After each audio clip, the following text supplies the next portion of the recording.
You've already watched part 1 of this video and you thought to yourself, I recognize those automatic negative thoughts. I can see when they start creeping in. I know the situations they arise and you're ready to beat them. Well, you, my beautiful friend, are in luck, because that is what we're going to explore by the end of this video. My name is Alex. This is A Happy Change, a channel all about recovery from mental illness and celebrating the journey along the way. And you still look fantastic today.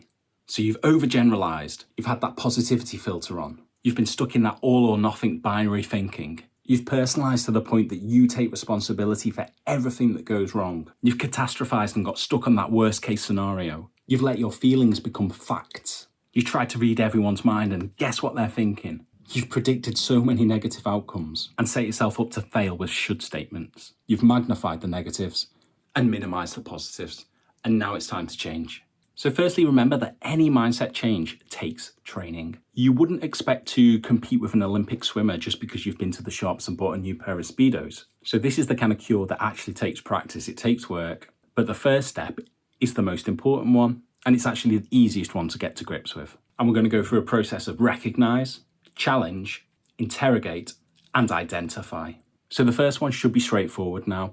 Recognize what you were telling yourself. Now you know that automatic negative thoughts exist, and hopefully you've identified which ones affect you particularly. So a more logical part of your brain is able to listen to them, but hear them for what they are: irrational.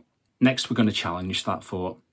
Rather than just try and sweep it under the rug and hide, pretend it doesn't exist, we're going to engage with it. And the main mantra here is just because you think something, it doesn't mean it's true. So ask yourself, am I being realistic right now? Is this an example of an automatic negative thought? Already you've started to snap yourself out of the trance that you're in and realize that this isn't a fact. This is an automated process in my brain that's trying to make a decision to keep me safe, but it's not always a decision informed by logic and fact. Next, we're going to interrogate ourselves. Here are some more questions you should ask yourself. What is the evidence that supports the thought?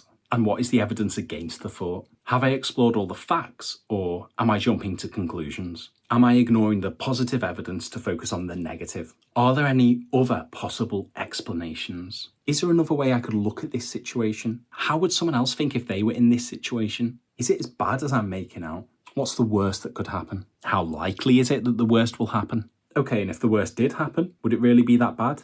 And what could I do to get through it? By this stage, you've taken a position of power over that automatic negative thought, and it's time to reframe it by identifying a more helpful thought. So ask yourself, what can I tell myself right now that will allow me to remain calmer and achieve what I want to achieve in this situation? Your emotional side of your brain has flexed its muscles for so long that by going through this script, what we're doing is training our logical side of our brain. And we're allowing ourselves to critique and question the decisions that our brain seems to be making on an automated process, and recognize that just because you feel something, it doesn't mean it is true. Remember, if you're interested in exploring any of these tools further, I will put a link down in the description for one of my favorite Udemy courses, which is a CBT practitioner course. You'll gain a lot from it. And remember, we do have a Facebook group that is open to everyone. All you have to do is click the link in the description. And as always, my name is Alex. This is A Happy Change. You're doing fabulously, and I shall see you next time. Peace.